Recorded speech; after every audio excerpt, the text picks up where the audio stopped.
ইসলাম ধর্মগুরু মোহাম্মদ সাল্লাল্লাহু আলাইহি ওয়াসাল্লাম একজন খুনি এবং তিনি তার অনুসারীদেরকে খুন করতে বলেছেন। যদি তাই না হয় তাহলে কেন কোরআনে অন্য ধর্মের মানুষদের হত্যা করতে বলেছেন? যাদের এই বিষয় নিয়ে অভিযোগ, আজকের ভিডিও তাদের জন্য। ইসলাম ধর্মের পবিত্র ধর্মগ্রন্থ কোরআনের সূরা আত-তাওবার 5 নম্বর আয়াতে স্পষ্ট বলে, তারপর এই নিষিদ্ধ মাস অতিক্রান্ত হয়ে গেলে মুশরিকদের যেখানে পাও সেখানেই হত্যা করো, তাদেরকে পাকড়াও করো, তাদেরকে ঘেরাও করো, তাদের অপেক্ষায় প্রত্যেক ঘাটিতে ওত পেতে বসে থাকো। কিন্তু তারা যদি তওবা করে, নামাজ প্রতিষ্ঠা করে, যাকাত আদায় করে, তাহলে তাদের পথ ছেড়ে দাও। নিশ্চয়ই আল্লাহ বড়ই ক্ষমাশীল এবং বড়ই দয়ালু। ঠিক এই আয়াতের জন্য সমস্ত মানুষ মুসলিমদেরকে হত্যাকারী বা বিশ্ব নবী সাল্লাল্লাহু আলাইহি সাল্লামকে হত্যাকারী বলে আখ্যায়িত করেন এবং সমগ্র মানুষ মনে করেন ইসলাম ধর্ম হত্যা করতে শেখায়। চলুন এই সূরা সম্পর্কে একটু বিস্তারিত আলোচনা করি। এই সূরা একমাত্র সূরা যে সূরার প্রথমে বিসমিল্লাহ বলে শুরু করেননি, কিন্তু এটা সত্যি এই সূরার 5 নম্বর আয়াতে স্পষ্ট মুশরিকদের হত্যা করার কথা বলা হয়েছে। এবার আসি মুশরিক কাদের বলা হয়। মুশরিক শব্দটি এসেছে আরবি শব্দ শিরক থেকে, যার অর্থ আল্লাহর সঙ্গে কাউকে শরীক করা। অর্থাৎ ইসলামের প্রাথমিক যুগে মক্কার কুরাইশ বংশের যারা মূর্তি পূজা করতেন তাদেরকেই প্রধানত মুশরিক বলা হতো। তবে তারা বিশ্বাস করত আল্লাহ সৃষ্টিকর্তা, কিন্তু তাদের ধারণা ছিল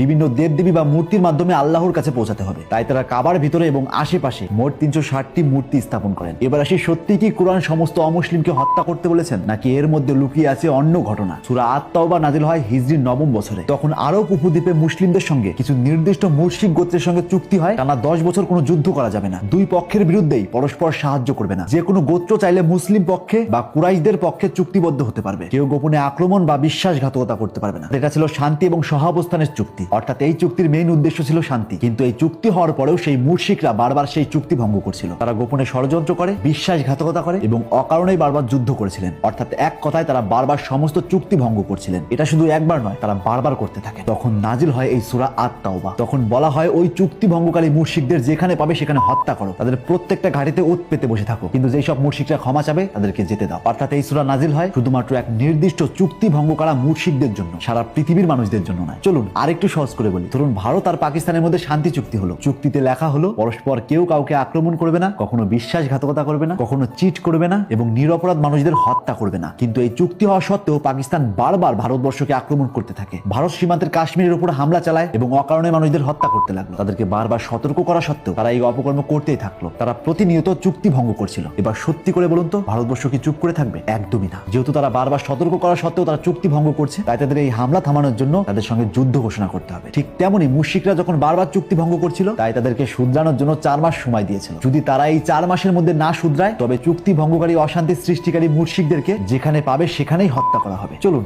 আর একটা উদাহরণ দিই। ধরুন একদল ক্রিমিনাল যারা প্রতিনিয়ত অপকর্ম করেই চলছে। প্রশাসন তাদেরকে বারবার সতর্ক করেছে, তবুও তারা কোনো রকমের বদলায়নি, বরং অপকর্ম বেড়েই চলছে। একটা সময় পর পুলিশদের সঙ্গে তাদের চুক্তি হয়, তারা আত্মসমর্পণ করবে, কিন্তু এই চুক্তি হওয়ার পরেও তারা বারবার অপকর্ম করতেই থাকে। এবার বলুন এই অপকর্ম থামানোর জন্য পুলিশ কি করবে? নিশ্চয়ই পুলিশ তাদেরকে যেখানে দেখবে সেখানে ইনকাউন্টার করবে। ঠিক ওই সূরার মাধ্যমেও ওই নির্দিষ্ট জাতি মুশরিকদেরকে সতর্ক করেছিলেন, যাতে তারা আর অপকর্ম না করে শান্তি নিয়ে আসে। অর্থাৎ এখান থেকে জলের মতো পরিষ্কার। কুরআন বা মুহাম্মদ সাল্লাল্লাহু আলাইহি ওয়াসাল্লাম কখনো নিরপরাধ মানুষ, হোক সে ইহুদি বা হোক সে মুশরিক, তাদেরকে কখনো হত্যা করতে বলেননি, বরং তিনি সমস্ত মানুষকে ভালোবাসতেন। যদি মুসলিম ধর্মগুরু মুহাম্মদ সাল্লাল্লাহু আলাইহি ওয়াসাল্লাম সত্যিই মানুষকে না ভালোবাসতেন, তবে সূরা আল কাফিরুনের 6 নম্বর আয়াতে কেনই বা বলবেন তোমাদের ধর্ম তোমাদের, আমার ধর্ম আমার? সূরা আল আনআমের 108 নম্বর আয়াতেই বা কেন বলবেন তারা আল্লাহ ছাড়া যাকে ডাকে তোমরা তাদের গালি দিও না? তাহলে তারা অজ্ঞাতবশত আল্লাহকে গালি দেবে। এবং সহিহ বুখারীর এক হাদিসে পাওয়া যায়, যে ব্যক্তি কোনো অমুসলিম নাগরিককে হত্যা করবে সে জান্নাতের সুগন্ধও পাবে না। আর এক হাদিস থেকে পাওয়া যায়, এক ইহুদি বালক অসুস্থ হলে নবী করিম সাল্লাল্লাহু আলাইহি ওয়াসাল্লাম তাকে দেখতে যান। এবং আর এক হাদিস থেকে পাওয়া যায়, যে ব্যক্তি কোনো অমুসলিম নাগরিককে হত্যা করে